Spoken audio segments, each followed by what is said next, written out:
Sa araw-araw na ginawa ng Diyos ay napakahirap talagang mag-isip kung ano nga ang uulamin. Pinakuha nga sa akin ni Mama itong upo at ito na nga lang daw ang ulamin namin sa pananghalian. Agad-agad ko na nga itong binalatan gamit itong kutsilyo at bakit hindi ko nga naisip na gumamit ng peeler. Awan ko ba naman sa sarili ko at paminsan-minsan ay talagang gusto ko nga na nahihirapan.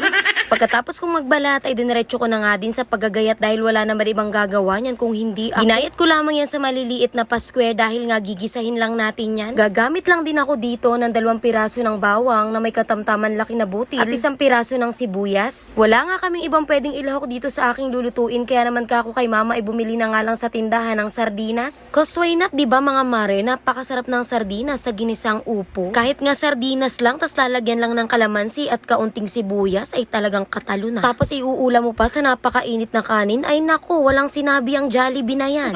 Pero mas bet ko nga lahok dito ay yung tinapang isda kaso nga lang ay wala ngang available dito sa bahay kaya sardinas na nga lang. Siyempre hinugasan ko nga muna itong upo para nga malinis. Hirap na hirap pa talaga ako sa paghuhugas niyan dahil nga yung isang kamay ko ay may hawak na camera. Naigisa ko na nga pala ng maayos yung ating mga sibuyas at bawang pati nga yung ating sardinas kaya naman inilagay ko na itong ating mga upo. Naglagay na din ako ng mga pampalasang asin, paminta at saka nga kaunting betsin. At syempre pagkatapos tinakpan ko nga muna ito para maluto agad itong ating mga gulay.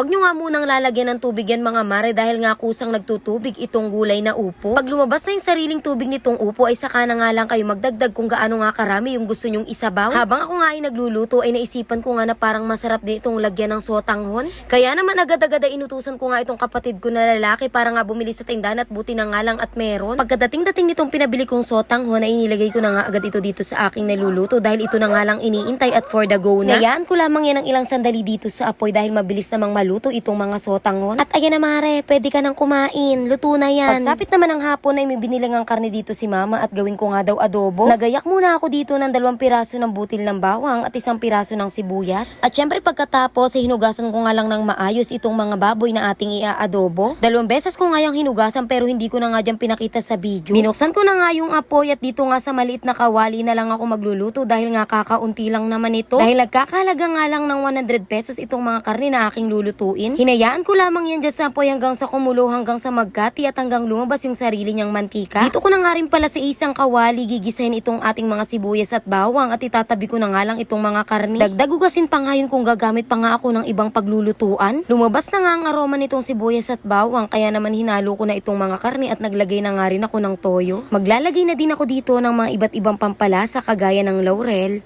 paminta, at kaunting betsin. At syempre pagkatapos ay haluin ko lang ito ng maayos upang sa ganun ay magmekos-mekos yung ating mga pampalasa na inilagay. Maglalagay din pala ako dito mga mare ng kaunting asukal at syempre pagkatapos ay naglagay din ako ng kaunting suka. Hindi ko nga muna haluin yan para hindi nga mahilaw yung ating sukang inilagay. Hahayaan ko lamang yan dyan sa apoy dahil nga ang gusto ko ay yung kati at yung talagang nagmamantika na. Maglalagay din ako dito ng 2 piraso na siling green upang pandagdag ng bango. Kalipas ang ilang sandali ay ganyan na nga ang itsura at yan na nga yung gusto nating adobo. Yung adobong nagmamantika at naghihiwalay na nga yung kanyang toyo doon sa langis. Ang hirap na naman kumain ng ganitong klaseng ulam kapag hindi nga paparesa ng kanin. Hay, sigurado na naman nasira na naman ang diet ko nito. Grabe yung taba mare, oh. Ganyan yung gusto ko sa adobo. At talagang nag-aagawan pa nga kami ng jowa ko kapag adobo tapos may taba. Nagagalit pa nga yun at inuubusan ko nga raw siya ng taba at puro taba nga raw ang kinukuha ko. O siya, kain na tayo.